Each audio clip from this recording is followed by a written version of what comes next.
할렐루야. 아멘.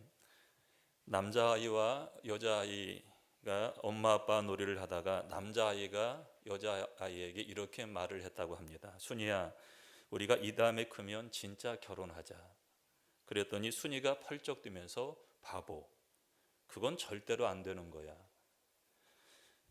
그래서 왜 안 되냐고 물었더니 그것도 몰라, 결혼은 식구끼리 하는 거야. 우리 엄마하고 아빠도 식구끼리 했잖아. 그렇게 얘기를 했다고 합니다. 아마 어린 자녀들의 눈에는 엄마 아빠가 항상 같이 살아왔던 것으로 생각을 하고 보여질 것입니다. 서로 다른 문화와 배경을 가진 남남이 만나서 가정을 이루고 한평생을 살아간다라고 하는 것은 생각해 보면 참 신기한 일인 것 같습니다. 결혼에 있어서 조건 없이 연합하자라는 이런 경우는 아마 거의 없을 것입니다.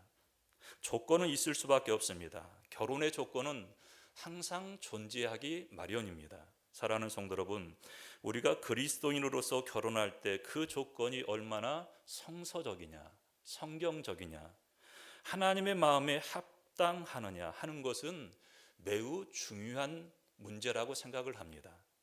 결혼의 조건은 시대의 가치관을 반영하여 시대에 따라 변할 수밖에 없는데요, 우리가 70년대, 80년대만 하더라도 결혼의 조건 이야기하면 ABC 이야기를 했습니다. A는 age, 우리가 나이가 적절하게 맞아야 된다는 것입니다. B는 beauty, 외모의 아름다움이 있어야 한다. C는 캐릭터, 우리가 품성과 품격이 좋아야 된다. 우리가 70년대, 80년대만 하더라도 결혼의 ABC였습니다. 그런데 요즘 ABC는 다르다고 합니다. A는 아파트먼트, 어떤 아파트에 살고 있느냐. B는 뱅크, 우리가 은행에 얼마나 예금이 있느냐. C는 캐시, 현금을 얼마나 가지고 있느냐를 가리킨다고 합니다. 우리가 물질주의적인 오늘의 세태를 반영하는 그런 현상인지도 모르겠습니다. 사랑하는 성도 여러분, 우리가 세상적인 어떤 결혼의 조건, 우리가 그렇게 이야기를 하지만 성경에서 말씀하고 있는 결혼의 조건이라는 것은 어떤 것일까요? 오늘 본문 장로님께서 읽어주신 창세기 24장 1절서부터 20절까지 말씀은 우리가 너무나 잘 알고 있는 말씀입니다. 거기 보면 믿음의 조상인 아브라함이 자기 종인 엘리에셀을 파송을 하면서 며느리감을 구하는 과정을 오늘 우리들에게 보여주고 있습니다. 이 과정에서 아브라함과 그의 종이 중시했던 결혼의 조건은 모든 시대를 살아가고 있는 하나님의 백성들이, 우리 그리스도인들이 참고해야 될 조건이라고 생각을 합니다. 우리가 오늘 저녁 예배에 참석하신 우리 성도님들은 이미 결혼을 하시고, 그리고 자녀들도 다 결혼한 그런 가정들 있으시고요.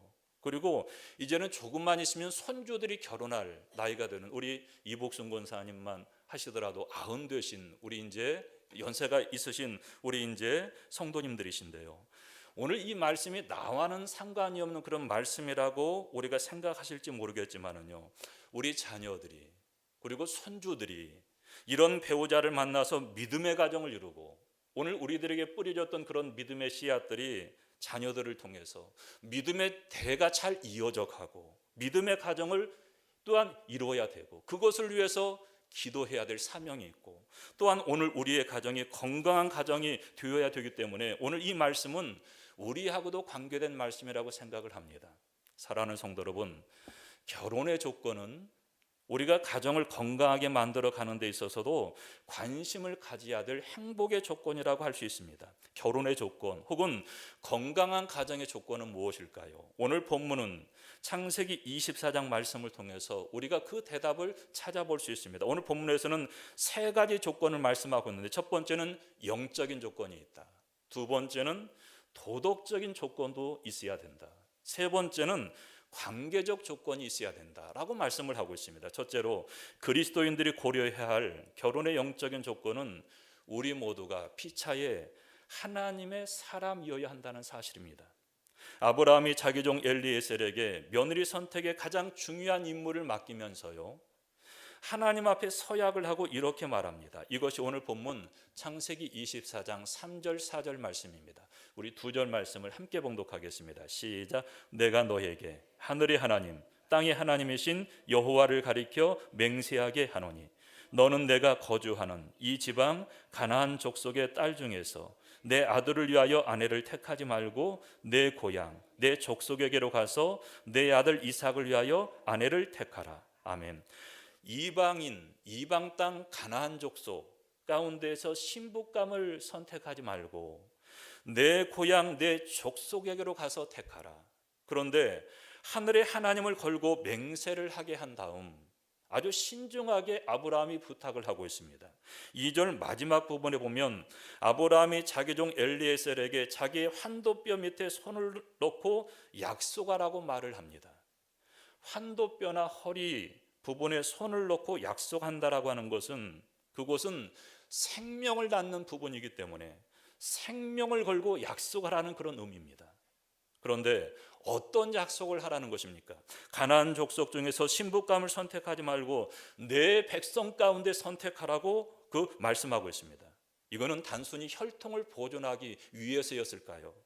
그런 의미도 있을 수는 있습니다. 그러나 더 중요한 이유는 신앙적인 이유 때문에 그랬다는 것입니다. 신앙을 함께 나누고 또 신앙을 계승하고 이어가고 또 그 신앙으로 살기 위해서 같은 믿음의 사람을 구하라는 것이 더 중요한 이유였다는 것입니다. 우리가 성경을 살펴보면요, 매우 강력한 어조로 그 부분을 경계하고 있는 그런 말씀을 우리가 접해볼 수 있습니다. 그 말씀 가운데 하나가 신명기 7장 3절 4절 말씀입니다. 우리 두 절 말씀이 스크린에 나와 있는데 우리 두 절 말씀을 함께 봉독하겠습니다. 시작. 또 그들과 혼인하지도 말지니 내 딸을 그들의 아들에게 주지 말 것이요 그들의 딸도 내 며느리로 삼지 말 것은 그가 내 아들을 유혹하여 그가 여호와를 떠나고 다른 신들을 섬기게 함으로 여호와께서 너희에게 진노하사 갑자기 너희를 멸하실 것임이니라. 아멘. 아내나 남편, 며느리나 사육감이 어떤 불신자의 가정에서 불신앙의 어떤 문화를 가지고 들어올 때 우리는 이렇게 생각할 수 있습니다. 믿게 하면 되잖아. 전도할 기회로 삼자. 물론 그렇게 해서 전도한 그런 가정들, 어느 권사님 가정 사위도 마찬가지고요, 며느리도 마찬가지고 믿지 않는 가정과 결혼을 했는데 다 사위와 며느리를 믿게 했을 뿐만이 아니라 그 가정도 다 믿게 한 그런 가정들도 있습니다. 그런데 상황이 우리가 역전될 수도 있다는 것을 아십니까? 정반대의 결과를 가져올 수 있다는 것을 아십니까? 내가 영향을 줄 수도 있지만 상대방의 영향을 받을 수도 있다는 것입니다.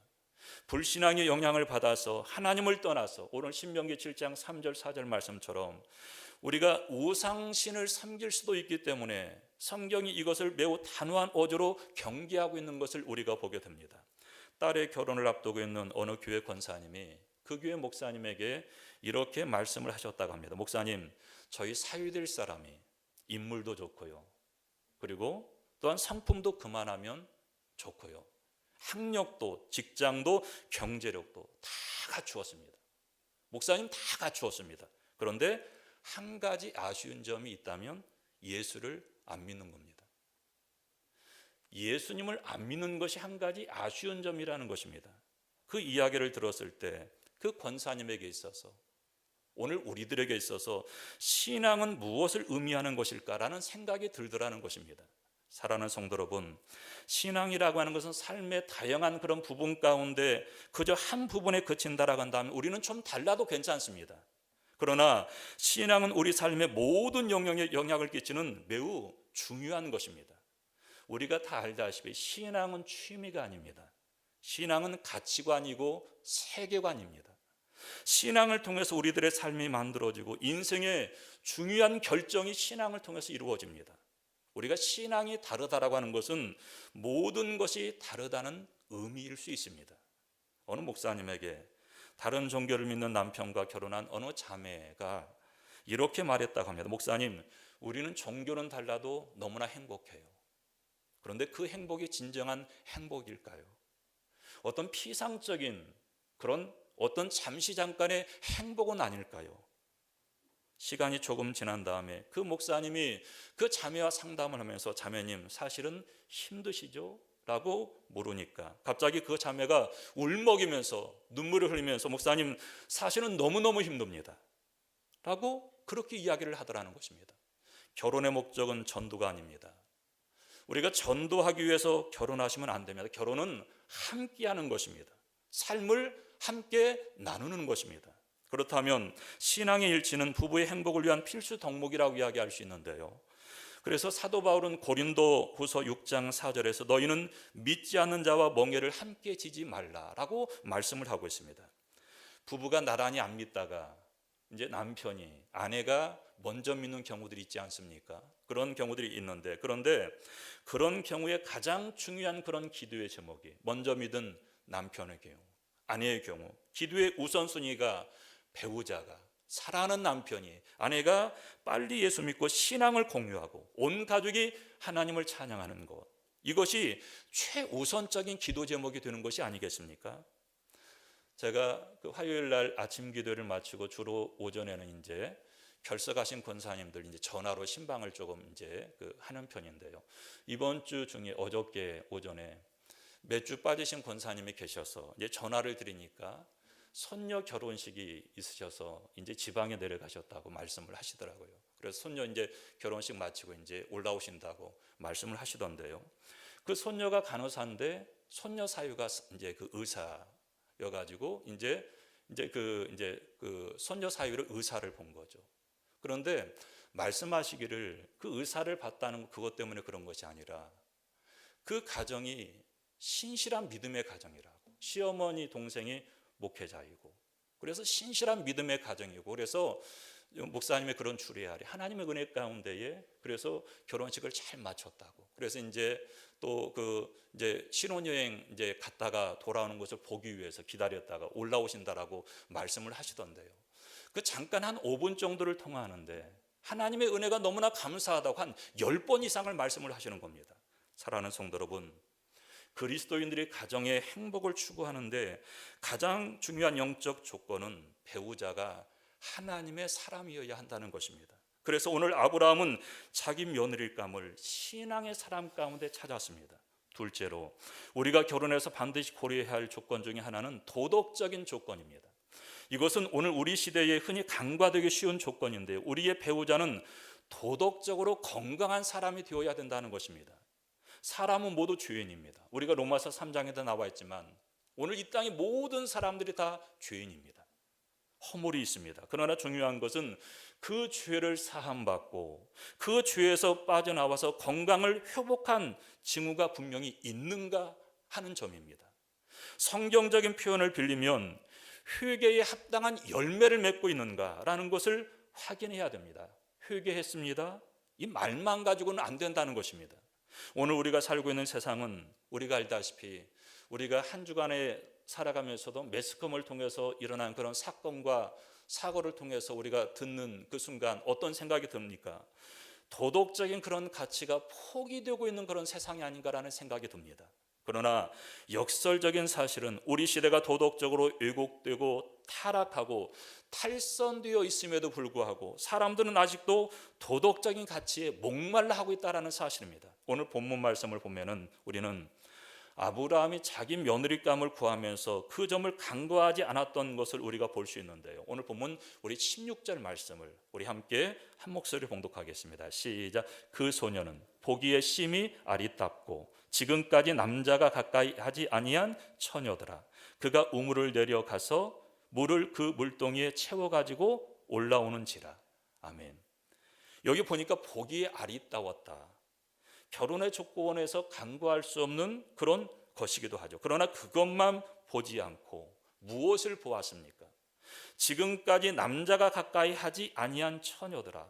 그러니까 도덕적으로 건강한 여인이라는 점을 확인하고 있는 그런 모습을 우리가 이 말씀을 통해서 볼 수 있습니다. 왜 이것이 중요합니까? 복음주의 선교사이자 기독교 철학자였던 프랜시스 셰퍼, 우리 박사가 말년에 암을 앓았습니다. 암을 앓았을 때 그 남은 생애를 어떤 사역을 하다가 삶을 마쳤냐면요, 미국에 있는 모든 신학교를 돌아다니면서 예언자적인 정말로 자기 가슴을 던지는 메시지를 그 신학생들에게, 학생들에게 들려주었는데 그 메시지 내용은 이런 내용이었습니다. 여러분, 현대인들은 너나 할 것 없이 누구나 행복을 최고의 가치로 추구하고 있습니다. 그러나 우리가 추구해야 할 가치는 행복이 아니라 거룩입니다. 행복은 세속적인 가치에 불과할지 모릅니다.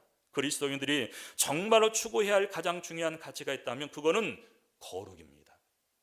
현대인들은 행복을 원하지만 거룩은 원하지 않습니다. 그러나 거룩이 없이는 행복도 없습니다.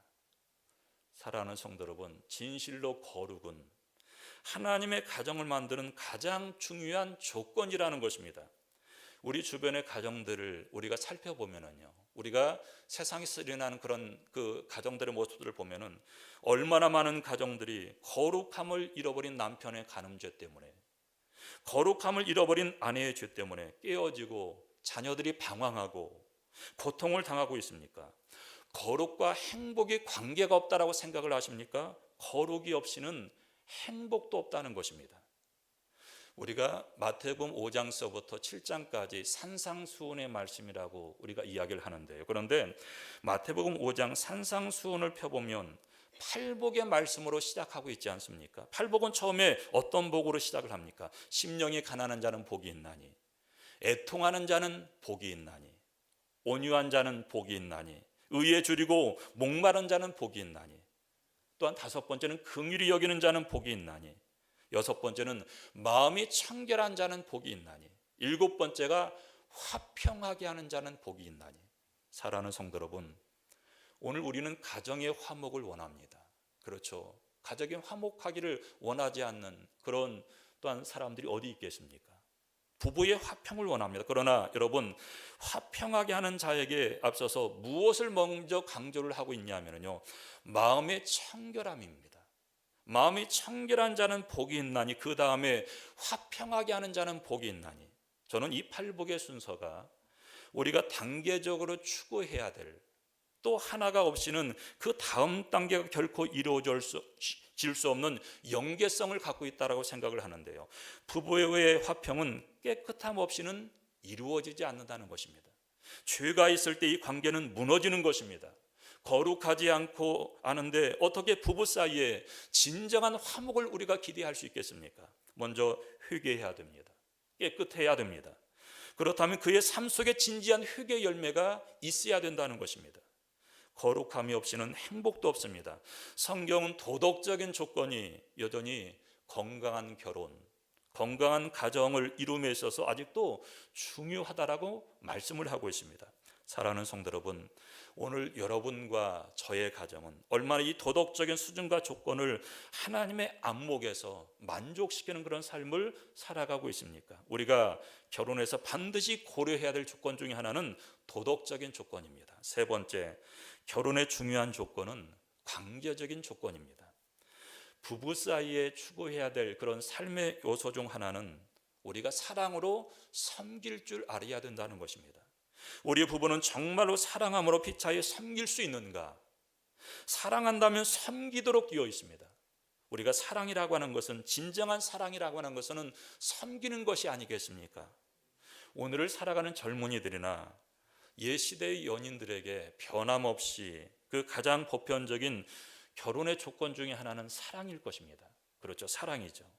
그런데 우리가 거리에 나가서 물어보십시오. 이 시대의 젊은이들도 결혼의 조건에서 무엇을 가장 중요하게 또한 그 젊은이들이 여기고 있을까요? 틀림없이 많은 젊은이들이 거기에 대해서 사랑이라고 대답을 할 것입니다. 그러면 사랑이 무엇이냐고 물어보면요, 아마도 그 대답은 한 가지가 아니라 수없이 많은 대답으로 나누어질 것입니다. 왜 그렇게 대답이 많은 것일까요? 오늘 우리가 살고 있는 그런 시대는 사랑의 보편적인 정의를 상실해버리고 말았습니다. 왜 그렇게 되었습니까? 사랑이 변질되었기 때문입니다. 사랑이 왜곡되었기 때문에 그 보편적인 정의를 잃어버리고 말았다는 것입니다. 10여 년이 지났나요? 10몇 년 지난 것으로 기억이 되는데, 컴퓨터 바이러스 가운데 우리 고성훈 장로님 잘 아마 아실 텐데, 컴퓨터 바이러스 가운데 사랑 바이러스 때문에 전 세계 4,500만 대의 컴퓨터가 같은 날 이 바이러스에 감염이 되었습니다. 미국 기업에서 쓰고 있는 컴퓨터의 20%, 영국에서는 무려 30%, 홍콩에서는 60%, 스웨덴 그 기업에서는 10대 가운데 8대, 80%가 감염이 되는 사태가 발생했습니다. I love you. 이 말 좋아하는 사람들이 들어갔다가 얼마나 많은 사람들이 바이러스 때문에 피해를 받는지 모릅니다. 사랑은 오늘 분명히 변질되었습니다. 그럼에도 불구하고 이 시대는 아직도 진정한 사랑을 찾고 있습니다. 성경이 가르치는 그런 사랑은 주는 것입니다. 우리가 너무나 잘 알고 있는 것이죠. 그러나 사랑은 받는 것이라고 계속 우리들에게 속삭입니다.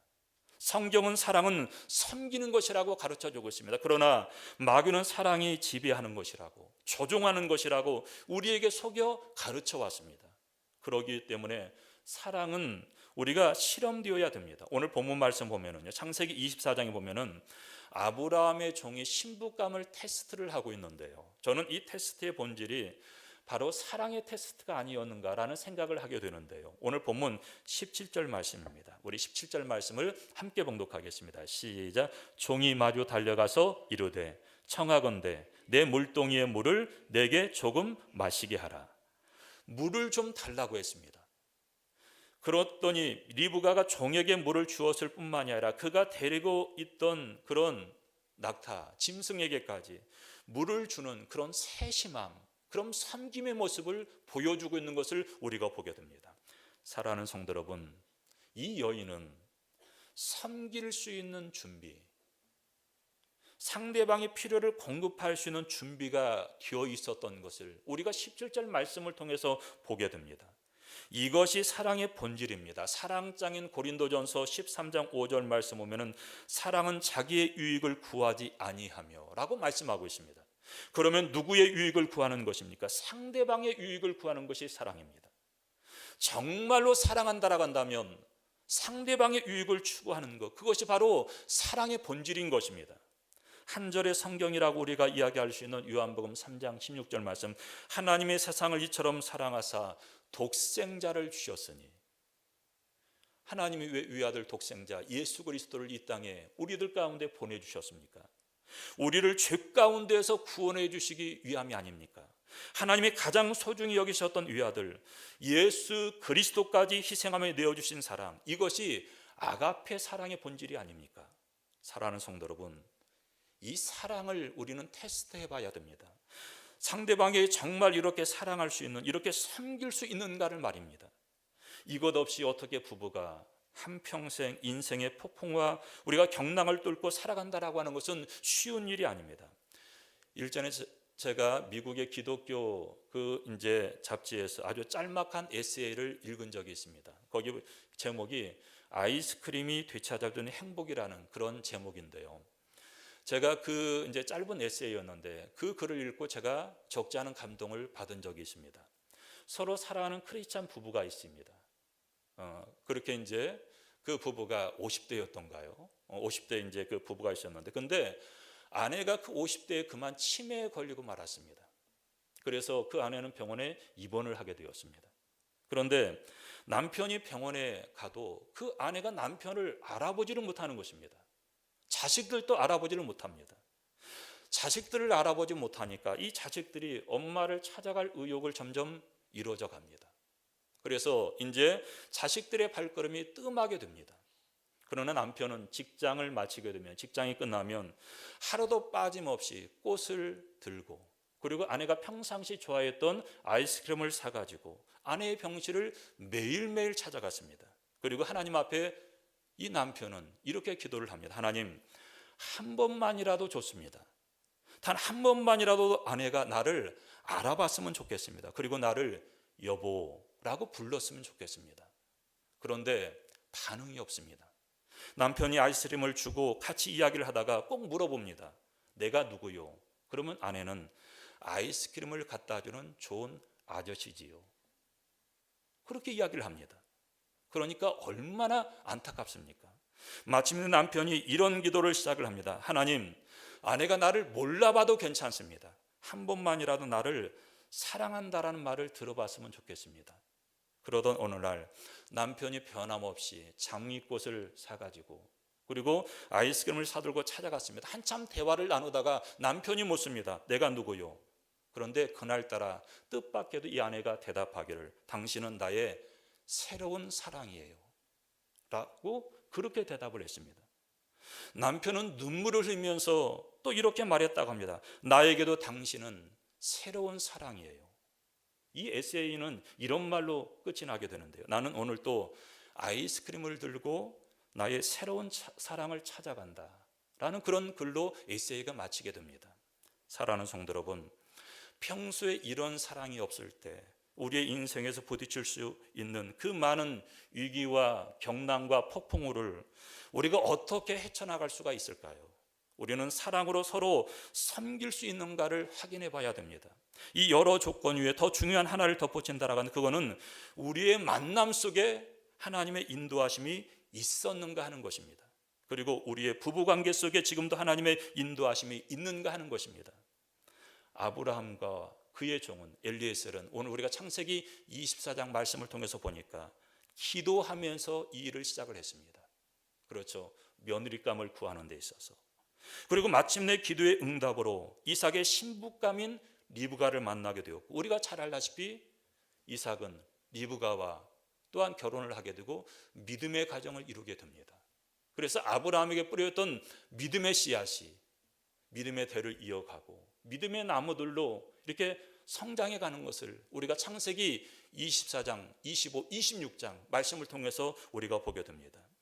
우리가 알다시피, 너무나 잘 알다시피 결혼은 문제의 끝이 아닙니다. 새로운 문제의 시작입니다. 우리가 인생에서 부딪히는 많은 문제 가운데 우리가 하나님의 인도하심을 경험할 수만 있다라고 한다면 우리가 무엇이 두려울 게 있겠습니까? 중요한 것은 하나님의 인도하심을 우리가 경험하기 위해서 살아계신 하나님, 창조주 하나님께 엎드려서 기도하는 부부의 삶, 이것 아니겠습니까? 서양의 크리스찬들이 하는 말 가운데 기도하는 가족은 함께 머물 수 있다라는 말이 있습니다. 폭풍우가 몰아쳐도 기도할 줄 아는 부부라면 함께 머물 수가 있다는 것입니다. 그 가정을, 그 사랑을 지켜낼 수가 있다는 것입니다. 결혼을 앞두고 있는 우리의 자녀들이, 또 우리의 손주들이 기도하며 교제할 수 있도록, 정말 하나님의 인도하심을 따라서 배우자를 찾을 수 있도록 정말로 우리가 기도를 많이 하셔야 된다는 것입니다. 사랑하는 성도 여러분, 부부가 함께 손을 잡고 기도의 손을 놓지 않은 채로 함께 평생 이 길을 걸어가게 해달라고, 남편을 축복해달라고, 아내를 축복해달라고, 그리고 주님이 보여주신 사랑을 따라서 정말로 사랑하며 섬기며 살겠다고 늘 기도하시면서 진정한 사랑으로 섬기는 삶을 감당하며 살아가시는 우리 성도님들 되어주시기를 주님의 이름으로 간절히 축원합니다. 기도하겠습니다. 자비로우신 하나님 아버지, 오늘 우리가 함께 주님의 도우심을 구합니다. 우리 가정에 하나님의 약속하신 행복을, 성령의 인도하심을 저희들이 구합니다. 비바람과 효리가 끊임없는 이 세상 속에서 우리의 가정이 건강함을 지켜가는 아름다운 가정이 될 수 있도록 축복해 주옵소서. 우리 가정 속에 하나님의 인도하심과 축복하심이 우리의 삶이 다하도록 함께 할 수 있도록 하나님 도와주옵소서. 예수님의 이름으로 간절히 기도하옵나이다. 아멘.